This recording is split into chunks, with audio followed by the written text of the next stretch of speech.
आज अभी आप एक भजन बोल रहे थे, कर्म ऐसा किया भुलाया नहीं जा सकता। उसी एक कर्म का ये स्थूल रूप गुरुदेव ने स्थापित किया। इसका स्थापना दिवस मनाया गया। उनका प्रयोजन क्या था? प्रयोजन उन्होंने नाम में दिखा दिया। प्रयोजन सुबोध, बोध के लिए, श्रेष्ठ बोध के लिए। बोध तो सबके पास है, बिना बोध का कोई नहीं है, लेकिन उस बोध को शास्त्र की युक्ति से, अनुभव की युक्ति से और गुरुदेव के प्रमाण से बोध न बता करके अज्ञान बताया गया। जिसे हम बोध समझते थे, शास्त्र ने उसे अज्ञान बताया। अज्ञान का मतलब होता है विपरीत जानना, ना जानना नहीं, विपरीत जानना। विपरीत जानना सुबोध नहीं होता, बोध तो होता है, सुबोध नहीं होता। यथार्थ जानना सुबोध होता है। यथार्थ जानने में अज्ञान जनित विपरीत भावनाएं का नाश होता है। इसलिए बोध से बाध होता है। किसका बाध होता है? विपरीत जानने का। यथार्थ जानने से विपरीत जानने का नाश होता है। नाश क्यों कहते हैं? क्या अज्ञान की कोई सत्ता है जिसका नाश होता है? पहले तो हमें ये बात बड़ी सावधानी से समझनी है कि अज्ञान की कोई सत्ता नहीं होती, जबकि वो विपरीत जानना व्यवहार कराता है, सकाम कर्म कराता है, फल की इच्छा में बांधता है, जन्म कर मरण का चक्र देता है, दुख देता है, सुख देता है, राग देता है, द्वेष देता है, अनंत भोग भुगवाता है। फिर भी इस अज्ञान की कोई सत्ता नहीं है। कृपया ध्यान से सुनिए। मैं इतनी बड़ी सभा में ऐसे विषय नहीं लेना चाहती, पर कोई वजह है, वो वजह मैं आपको बता दूंगी। पहले आप ध्यान से सुनिए।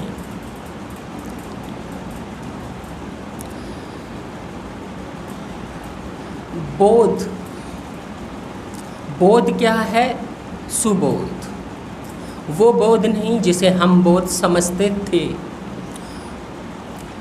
उस बोध को अज्ञान की श्रेणी में रखा जाता है। अज्ञान की श्रेणी का मतलब विपरीत जानना, यथार्थ न जानना। शास्त्र प्रमाण देता है। मुख्य रूप से वेदांत का सबसे प्रचलित प्रमाण है, प्रमाण नहीं उदाहरण कहें, रस्सी में सांप। और दूसरा है मुख्य स्वप्न जगत। स्वप्न ना होता तो वेदांत समझना बहुत कठिन लगता, क्योंकि वो अनुभव प्रमाण है। शास्त्र प्रमाण है रस्सी में सर्प, और वो भी अनुभव में आता है। अब ये दो प्रमाणों पर ही हम ज़्यादा चर्चा करते हैं। पहला उदाहरण है, शास्त्र प्रमाण है और वैसे उदाहरण है, रस्सी में सांप। रस्सी में सांप जब दिखता है तो उसकी वजह क्या होती है? मंद मंद अंधकार और मंद मंद प्रकाश। बिल्कुल नहीं दिखता ऐसा नहीं है, और बिल्कुल स्पष्ट दिखता है ऐसा भी नहीं है। कुछ दिखता है, कुछ नहीं दिखता। वो कुछ दिखता है, कुछ नहीं दिखता, इसी वजह से दिखता पूरा है नहीं और समझते हैं कि दिख रहा है। ज्ञान है नहीं और ज्ञान मान लेते हैं। और वो रस्सी का ज्ञान तो होता नहीं, सांप का ज्ञान हो जाता है। अब हम सांप के ज्ञान को सच मान लेते हैं, यथार्थ मान लेते हैं, बोध मान लेते हैं। अब सांप का बोध हो गया हमें और हम डरने लगे। हमने अपने बोध पर संशय नहीं किया कि पूरी रोशनी ही नहीं है, क्या पता गलत दिख रहा हो। या रोशनी है पर नेत्र में कोई दोष है, वैसे ही सही नहीं दिखता, क्या पता गलत दिख रहा हो। अब हमें अपने देखने पर विश्वास है और अंधकार पर हम ध्यान नहीं देते कि अंधकार में देख रहे हैं, तो गलत भी दिख सकता है, विपरीत भी दिख सकता है। और हम मान लेते हैं कि रस्सी में, हम रस्सी तो देखते ही नहीं, तो रस्सी में सांप तो तब है जब रस्सी का पता हो हमारे लिए सांप है।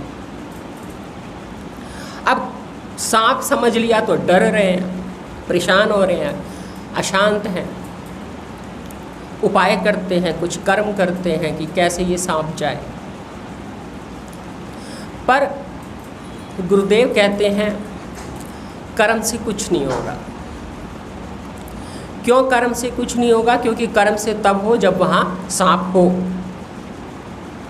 सांप तो है ही नहीं। पहले वो कर्म करना भी है तो ये कर्म करो कि है भी सही जो हम समझ रहे हैं, जिसकी वजह से हम इतने परेशान हो रहे हैं, पहले उसे तो देखेंगे वो है भी सही। तो करना भी है तो अपनी समझ पर संशय करो, ये काम करो। अंधकार पर संशय करो, नज़र पर संशय करो, धोखा भी हो सकता है इस बात पर संशय करो। एकदम मत मान लो कि हाँ सांप है, टॉर्च लाओ, अच्छे से देखो, प्रकाश लाओ, प्रकाश नहीं है तो किसी से ले लो। अंधकार में जो मन करता है वो मत मानो, प्रकाश लो। हम प्रकाश लेते हैं, हमें दिखाई देता है कि अरे ये तो मैं अंधकार में, अंधकार भी पूरा नहीं था, कुछ दिख रहा था, उस कुछ दिखने को मैंने सब कुछ दिखना मान लिया, और कुछ दिखने को सब कुछ दिखना मान लिया, इसलिए सारी विपरीत भावना हो गई, डर लगने लगा, विक्षेप हो गया, अशांत हो गए, उपाय करने लगे। सांप तो है ही नहीं, निकला ही नहीं। अब सांप नहीं निकला तो करे भी क्या, कुछ करने की ज़रूरत ही नहीं है, रस्सी है। अब रस्सी को तो कुछ करने की ज़रूरत नहीं है, उसे तो उठा के एक तरफ रख दो, वो तो ज़रूरत की चीज़ है, वो तो कोई अशांति नहीं दे रही। ये पहला उदाहरण है। दूसरा उदाहरण है स्वप्न जगत का। स्वप्न में भी नींद आ जाती है, नींद आ जाती है, हमारा बस ही नहीं होता, वहाँ तो फिर भी हमारा बस होता है, यहाँ हमारा बस नहीं होता, हम तो नींद के आवेश में चले गए। जब बस चलता है तो जागते हैं, अब वो तो प्रकृति जगाती है, प्रकृति की तरफ से नींद है, प्रकृति की तरफ से ही वो जागृति है। पर उदाहरण तो है ही, अनुभव तो है ही। अनुभव क्या है कि नींद में हम एक अलग जगत बना लेते हैं, नींद में हम एक अलग जगत बना लेते हैं, और उस जगत में हम भी होते हैं और हमारा जगत भी होता है, हमारा जगत भी होता है, और उस जगत में बहुत सारे जीव भी होते हैं, और हो सकता है ईश्वर भी होता हो हमारा, जिससे हम प्रार्थना करते हो, जिसे हम पुकारते हो, और हमारा दुख सुख भी होते हैं, हमारी परेशानियां भी होती हैं, भय भी होते हैं, सब कुछ होता है। जब हम हैं तो हमारा अज्ञान है तो जगत है, और जगत है तो ये सब भी है। पर कब तक है? जब तक नींद है। नींद टूटी, जाग गए, जागे तो देखा कि जो हम वहाँ देख रहे थे वहाँ तो कुछ था ही नहीं, वो तो है ही नहीं। विवेक चूड़ामणि में राजा जनक की बात चल रही है, अष्टावक्र जी से वो प्रश्न उत्तर करते हैं, लेकिन उन्होंने प्रश्न सबसे पहले क्या रखा था, जिसकी वजह से अष्टावक्र जी की शरण में जा कर के उनका सारा ज्ञान उपदेश शुरू हुआ। ये सच कि वो सच? कोई जवाब नहीं दे पाया था। अष्टावक्र जी ने बताया, ना वो सच ना ये सच। अब पहले तो ये बात समझनी पड़ेगी, कहाँ से पूछा था उन्होंने कि ये सच कि वो सच। अब ये बड़ी सूक्ष्म बात है जो पकड़ में बहुत बार नहीं आती। उदाहरण मालूम है, लेकिन हमें अनुभव में इसे लाने में हमें कहाँ से अनुभव करना है ये बात समझ में नहीं आती। इसलिए हमारे लिए वो तो झूठा हो गया, वो मिथ्या हो गया, पर ये सच बना रहता है। उदाहरण भी मालूम है, फिर भी ये सच रहता है। अब ये सच रहता है तो हम ये समझते हैं पहले हम अज्ञानी थे, अब धीरे धीरे हमें ज्ञान होता जा रहा है, तो अब हम ज्ञानी होते जा रहे हैं, विचारवान होते जा रहे हैं। पहले हम अज्ञानी थे, इस अज्ञान ने हमें भटकाया, बहुत भटकाया। अब हमारी भटकन खत्म हो गई, धीरे धीरे भटकन खत्म हो रही है। अज्ञान ने जो हमें भटकाया, वो भटकाया मतलब कर्म किया हमने अज्ञान को लेकर के। अब हम भटकने वाला कर्म नहीं करते, तो हम कर्म से बंधे हुए हैं।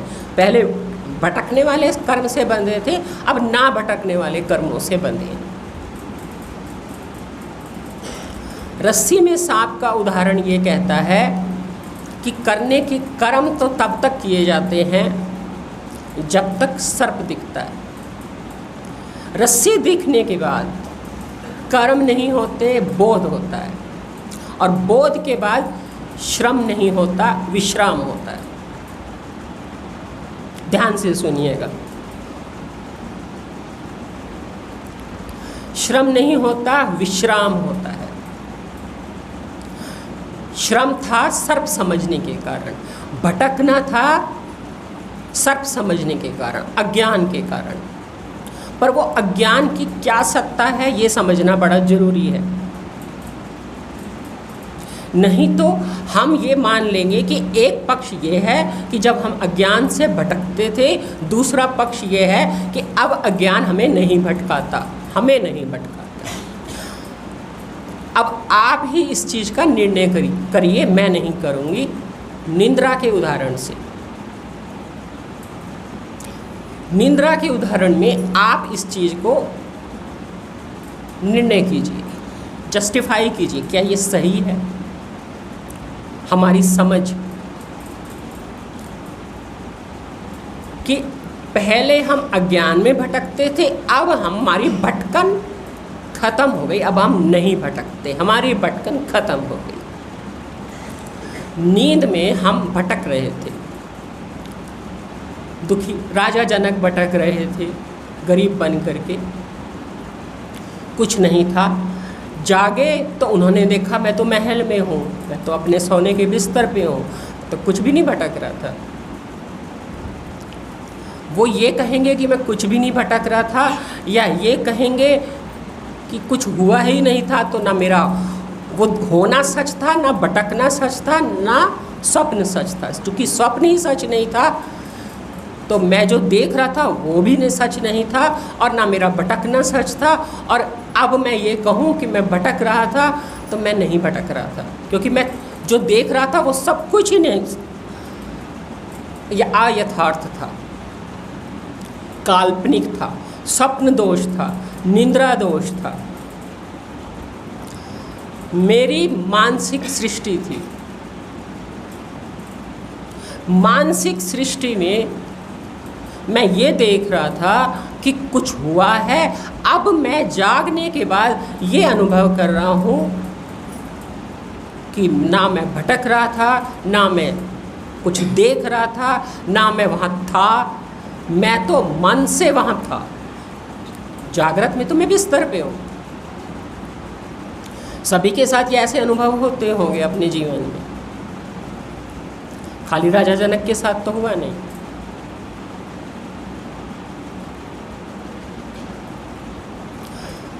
क्या हम सच में स्वप्न में भटक रहे थे?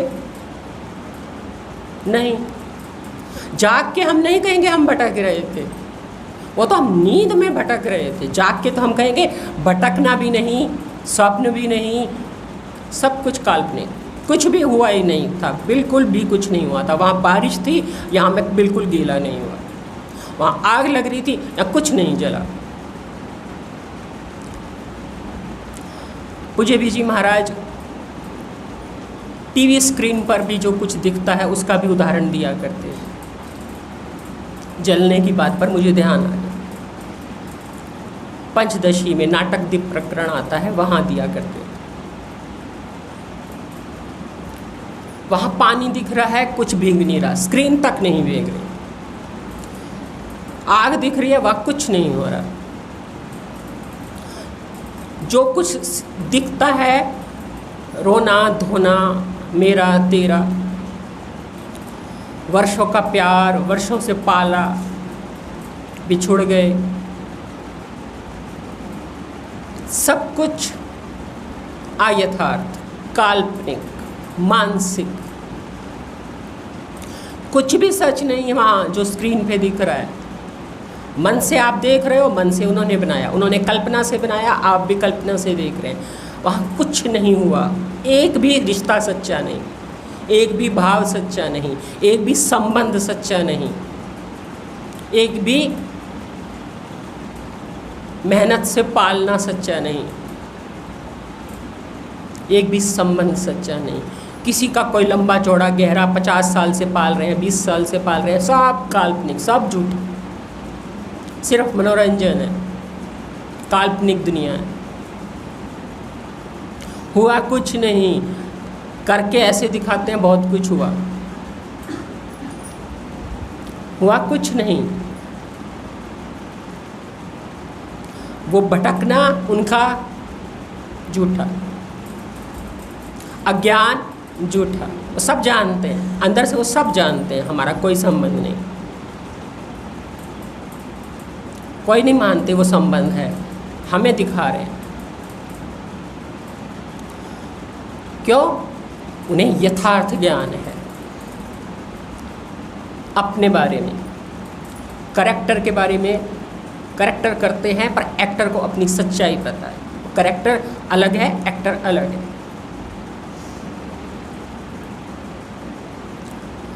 यही बात बिल्कुल यही के यही तरीका है स्वप्न से जागृत में आकर के जागृत को भी उसी श्रेणी में लाने का। यदि सही तरीके से बोध करना है, सही तरीके से करना है, वो अपनी इच्छा है।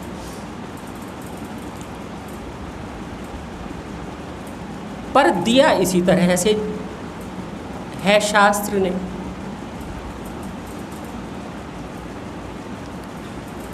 जैसे स्वप्न में हम कहते हैं कि ये सब हो रहा है क्योंकि हम स्वप्न अभिमानी हैं, तो हमारे लिए वो सब सच है क्योंकि हम उसके अभिमानी बन जाते हैं। उस समय हमारी संज्ञा स्वप्न अभिमानी है। अब जागृत में तो हम जागृत पुरुष हैं, पर नहीं, हम जागृत में आके जागृत पुरुष कहाँ रहते हैं? हम तो जागृत अभिमानी बन जाते हैं। एक अभिमान छोड़ा, दूसरा अभिमान पकड़ लिया, और दूसरा अभिमान पकड़ते ही फिर एक नई सृष्टि बना ली।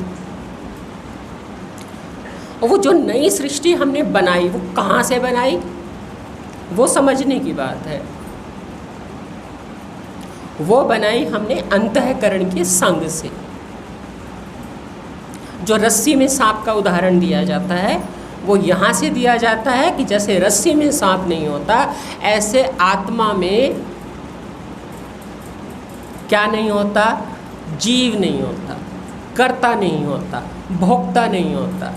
संग से, अंतःकरण के संग से होता। संग वाले को जीव कहते हैं।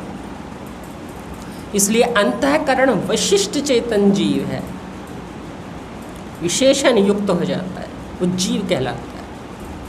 जीव एक सृष्टि बना लेता है। जो जनक जी ने प्रश्न किया, ये सच कि वो सच, तो वो यहाँ से प्रश्न किया।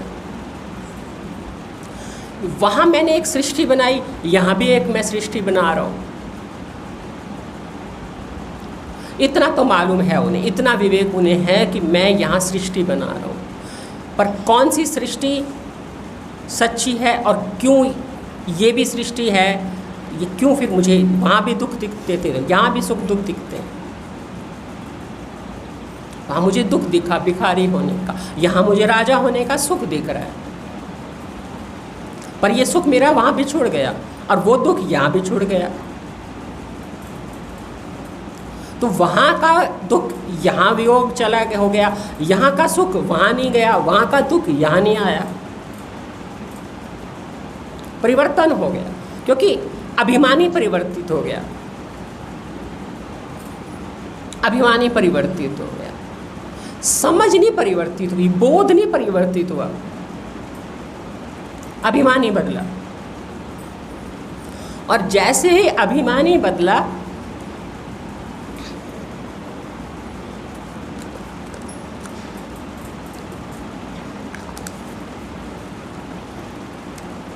एक नई सृष्टि बना ली अभिमानी ने। क्या? मैं अंतःकरण से मिला हुआ हूँ, मेरा अंतःकरण है, मेरी समझ है, मेरा मन है, मेरी बुद्धि है, मेरा चित्त है, मेरा अहंकार है। और ये इनके जो अनुभूतियाँ, इनसे जो मुझे फीलिंग्स आती हैं, इनसे जो मुझे एहसास होते हैं, वो सच्चे हैं।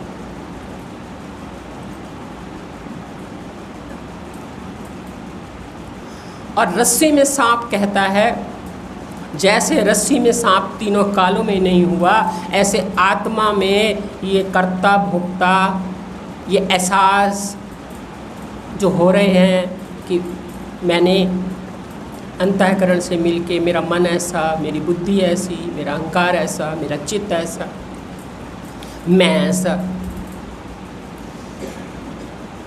मैं ऐसा, मेरा व्यक्तित्व ऐसा, मेरी समझ ऐसी। या तो मैं आत्मा हूँ या मैं ऐसा हूँ, दो सच तो हो नहीं सकते।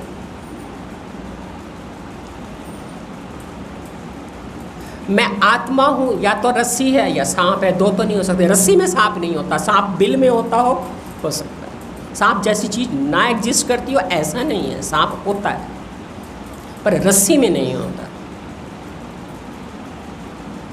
आत्मा में जीव नहीं होता, आत्मा में कर्ता नहीं होता। तुम कर्ता मान लो पर आत्मा में मत मानो, मानो कर्ता है, गुण है कर्म के कर्ता,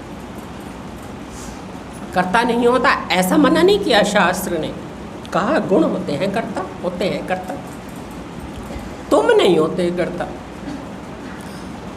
तुम नहीं होते भोक्ता, तुमसे कर्म नहीं होते, इसलिए कर्म का फल भी तुम्हें नहीं मिलता, इसलिए कर्म का फल भटकना भी तुम्हें नहीं मिलता,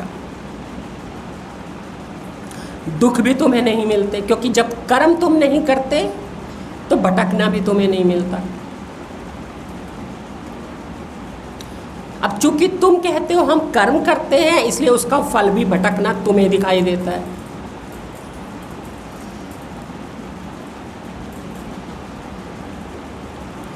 फल भटकना भी तुम्हें दिखाई देता है, क्योंकि तुम अपने आप को कर्ता मानते हो, तो फिर भोक्ता भी बन जाओगे, बनोगे ही। और उस कर्ता भोक्ता के काल्पनिक जगत में जब तुम विचरण करते हो तो तुम्हें लगता है कि पहले हम वो करते थे, अब ये करते हैं। पहले हम नासमझी वाले कर्म करते थे, अब हम समझदारी वाले कर्म करते हैं। बुद्धि हमारी ही है, बस चेंज हो गई। पर शास्त्र ने ऐसा नहीं कहा। शास्त्र ने कहा बुद्धि तुम्हारी नहीं है, तुम तो बस आत्मा हो, तुम तो बस सच्चिदानंद हो।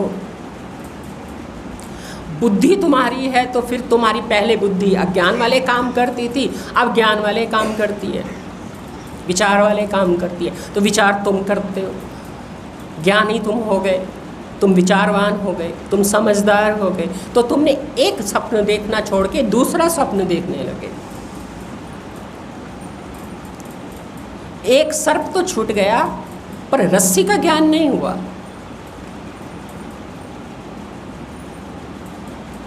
रस्सी का ज्ञान होने के बाद न स्वप्न सर्प रहता है, न जल रेखा रहती है, न भू रेखा रहती, कुछ नहीं रहता, बस एक सर्प होती, रस्सी होती है बस।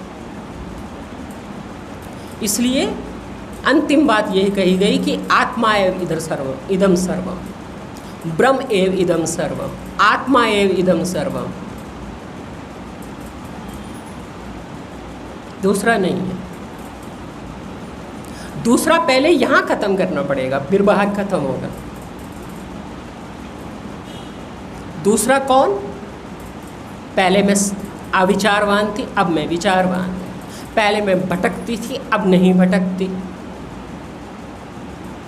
पर मैं अपनी सत्ता तो मान के बैठा हूँ, पृथक सत्ता, आत्मा से भिन्न पृथक सत्ता।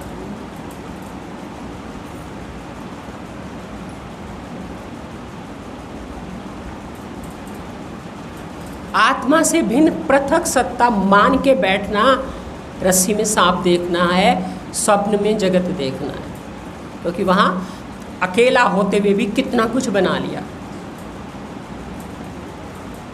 यहाँ भी अकेला होते हुए पहले भटकने को सच माना, अब ना भटकने को सच मान रहे हैं। पहले अज्ञान को सच माना, अब ज्ञान वाले विचार वाले हो गए।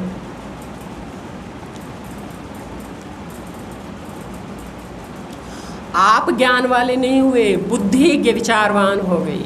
योग की बुद्धि से पारत, फल की दृष्टिहीन है। सहारा बुद्धि का ले तो, बुद्धि का सिर्फ सहारा लो। किस लिए लो? अपने यथार्थ स्वरूप को जानने के लिए।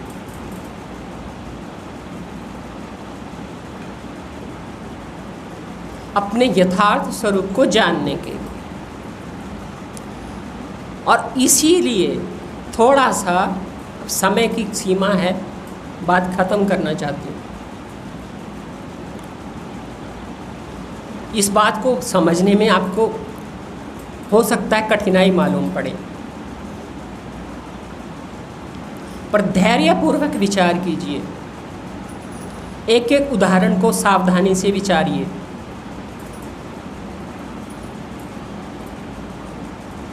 और फिर सोचिए कि क्या अंतःकरण का संग किए बगैर मैं ये कह सकता हूँ कि पहले मैं भटक रहा था, अब मैं नहीं भटक रहा।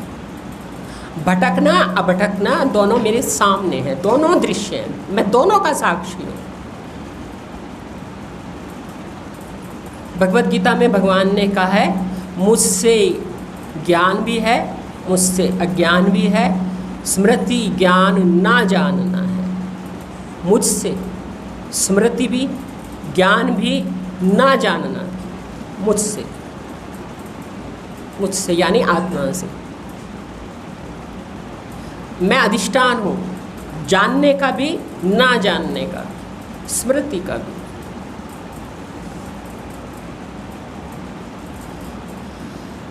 या यूँ कहिए कि मैं दोनों का साक्षी हूँ, भाव का भी साक्षी हूँ अज्ञान के, और अभाव का भी साक्षी हूँ अज्ञान के।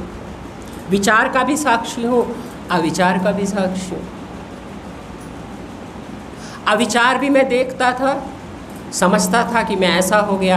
विचार भी मैं देख रहा हूँ, पर समझ यदि ये रहा हूँ कि मैं विचारवान हो गया, तो फिर मैं विचारवान कहाँ हुआ? मैं तो विचारवान हो बन गया, तो मैं देखना कहाँ हुआ? विचार मैं हो गया। कठिनता मालूम देती है प्रारंभिक में, क्योंकि रजतम छोड़ के हम सत्व को पकड़ लेते, पर साक्षी सत्व गुणी नहीं है, साक्षी गुणातीत है। गुण है कर्म के कर्ता, दृष्टा ये जब है लखे, मैं गुणों से परे हूँगा, जाने वो मुझ में मिले, तब मुझ में मिले।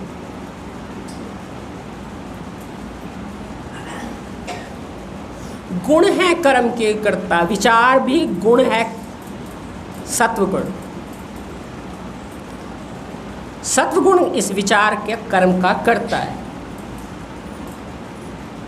मैं गुणों से परे हूँगा। अब सत्व गुण का आश्रय लेकर के बात आपके सामने रखी जा रही है, आत्मा नहीं कर रही।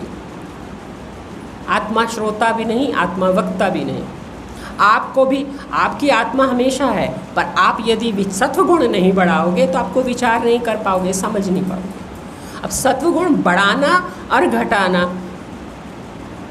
अपना मान के होता है। अपना ना मानो तो सत्वगुण आता रहता है, रजोगुण आता रहता है, तमोगुण आता रहता है, अपना कर्म करता है और चला जाता है। संबंध बनाओ तो किसी चीज़ को पकड़ लो, किसी चीज़ को छोड़ दो। और पकड़ने से ज़्यादातर रजतमी बढ़ते हैं। होश से सत्व बढ़ता है, होश से सत्व बढ़ता है। पर होश भी दो तरह की है, एक सत्व बढ़ाने वाली होश और एक सत्व का भी सुख न लेने की होश। ज्ञान में भी होश, ज्ञान में भी ना बंधने की होश। इसलिए फसावे सुख में सत्व, डाले है कर्म में रजो, ढक के ज्ञान को डाले पारत अन्याय में तमो। इनको जगा दो।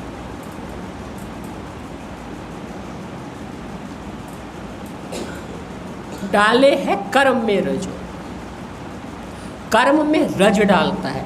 इसका मतलब ये है कि विचार करते हुए यदि हम पूरे सावधान नहीं हैं, हमारा पूरा सत्व नहीं बढ़ा, तो कुछ रज रहता है, इसलिए हम कर्म बना लेते हैं उसको। मैं विचार कर रहा हूँ, उसमें रज मिल गया। पूरा सत्व हो तो विचार हो रहा है।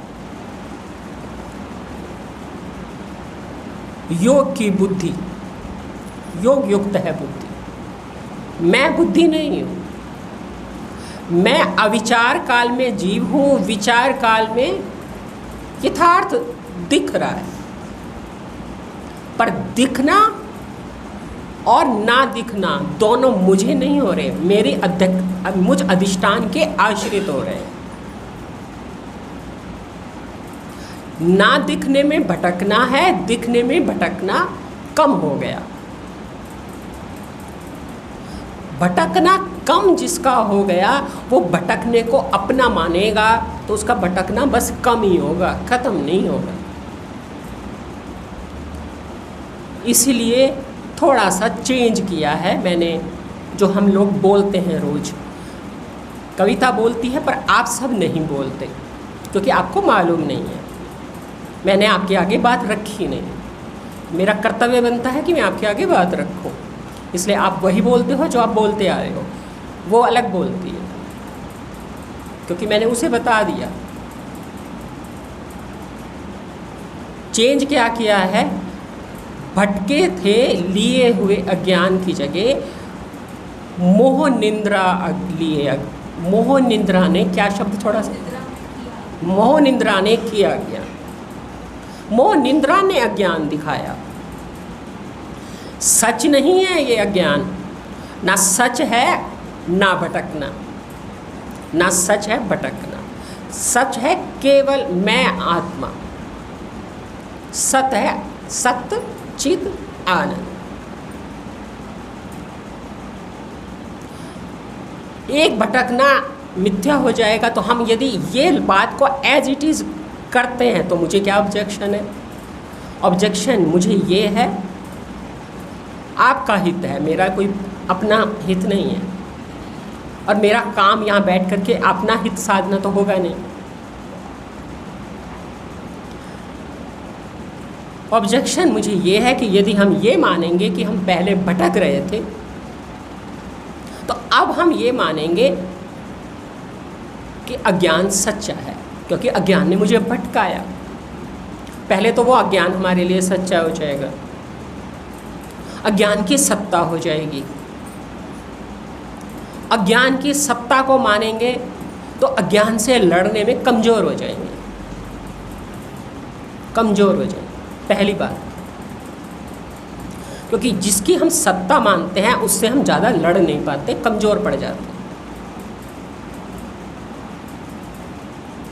अज्ञान की सत्ता मानते ही हम कमज़ोर पड़ जाते हैं, क्योंकि हम ये मान लेंगे कि हम जन्मों से भटक रहे थे अज्ञान लिए, तो सद्गुरु मिल गए, हमारी भटकन खत्म हो गई। पर हम क्या करेंगे? हम कहेंगे इस अज्ञान ने हमें बड़ा दुख दिया, चलो अज्ञान से दुख दिया इसलिए चलो लड़ते हैं, पर ये देता बड़ा दुख है। माया बड़ी खराब है, माया बड़ा गुमराह करती है। मुझे याद है हमारे एक सत्संगी बहन थी, पुष्पा कपूर मासी जी, वो ये बहुत कहती थी कि माया बड़ी बलशाली है। जो हम ये मान लेंगे माया बड़ी बलशाली है, अज्ञान बड़ा बलशाली है, तो हम अज्ञान से लड़ते हुए थोड़ा डरेंगे। लेकिन यदि हम ये मानेंगे कि अज्ञान कोई चीज़ नहीं है, सारा कमाल इस मोह नींद का है, सारा कमाल अपने आप को भूलने का है, सारा कमाल अपने आप को ना जानने का है, बोध का है, सुबोध का। सुबोध हो जाए तो कुछ मुश्किल नहीं है, क्योंकि अज्ञान की तो कोई सत्ता ही नहीं है, वो तो विपरीत दिखाता है। हम उसको विपरीत देखें ना देखें वो हमारे हाथ में है। हमें बोध इसलिए तो दिया जाता है कि हम विपरीत देखने का त्याग कर दें। अब विपरीत देखने में हम ये भी त्याग कर दें कि अब मैं विचारवान हूँ, अब मैं शांत हूँ, अब मैं विक्षिप्त नहीं हूँ, अब मैं दुखी सुखी नहीं हूँ। एक प्रकार का सत्य ये हो सकता है, पर जिस सद्गुरु की छत्र छाया में हम बैठे हैं वहाँ परम सत्य की बात होती है, केवल परम सत्य। परम सत्य ये है कि मेरे मुझ अधिष्ठान के आश्रित विचार होना चाहिए। विचार की बिना हुए तो कैसे यथार्थ दिखेगा। पर विचार की उत्तमता क्या होती है कि विचार छूट जाए, मैं आत्मा हो जाऊं, विचार से निधिध्यासन पे आ जाए, मनन तक ना रहे, विचारवान ना रहूं, मैं आत्मा हो जाऊं, मैं विचारवान ना रहूं, विचार मेरा ना रहे, विचार मुझे आत्मबोध दे जाए, विचार मुझे महावाक्य जनित लक्षणा से आवरण भंग कर दे। पता नहीं कितनी बात आपके समझ में आ रही है, पर गुरुदेव की छत्र छाया में बैठे हैं तो कल उम्मीद करते हैं सबको आएगी। एक बार में नहीं आएगी, 2-4 बार में थोड़ा सा पुरुषार्थ करेंगे तो आएगी, पर विश्वास करना पड़ेगा। कोई धोखा नहीं दे रही, कोई और मकसद नहीं है।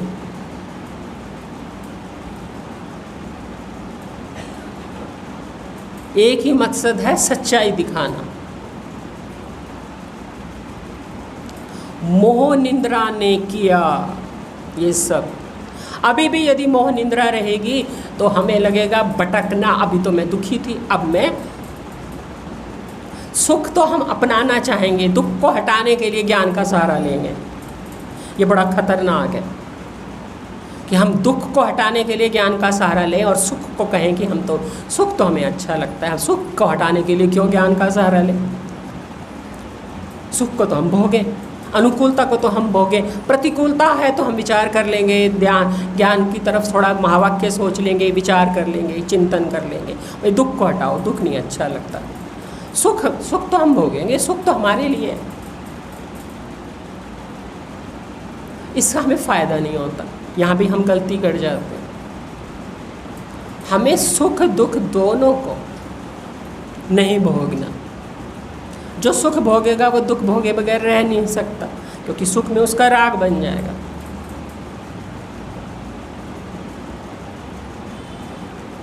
ब्राह्मणियों को मत देखिए, वो एक दृश्य है। ध्यान ये देना है कि बस मुख्य बात है मैं आत्मा रस्सीवत केवल सत्य है, बाकी सब जो भी हम काल्पनिक कर रहे हैं। इसलिए कल्पना में अज्ञान सच्चा है, अज्ञान की कोई अपनी सत्ता नहीं होती। जब मैं की सत्ता नहीं तो जो मैं अज्ञान को रखता है उसकी क्या सत्ता। मैं भी पृथक सत्ता नहीं रखता। यदि मैं पृथक सत्ता रखता तो मैं को ये उपदेश क्यों दिया जाता कि मैं आत्मा हूँ। ये तो मैं है या आत्मा है, दो तो हो नहीं सकते। मैं तो एक लहर है, मैं तो एक रस्सी में सांप है, उसकी पृथक सत्ता तो है नहीं। ये मैं हूँ तो तब तो अज्ञान है, जब मैं ही नहीं तो अज्ञान क्या, और फिर ज्ञान भी क्या, केवल ज्ञान है।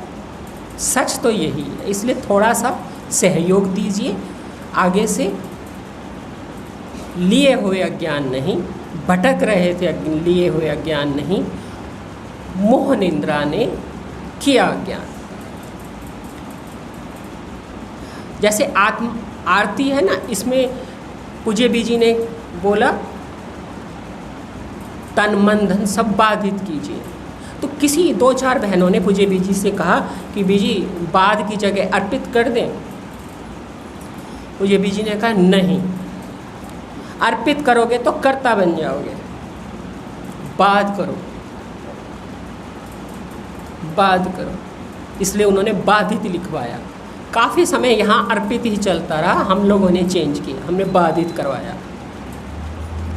क्योंकि जब उन्होंने कहा बाधित तो फिर अर्पित क्यों कर दिया?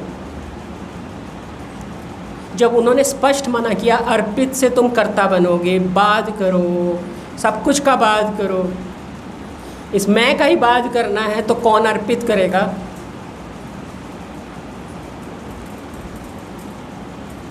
समझ रहे हैं ना बात? आप लोगों का धन्यवाद जो आपने मेरी बात को समझा, और मैं चाहूँगी कि आप मेरा सहयोग बोल मेरे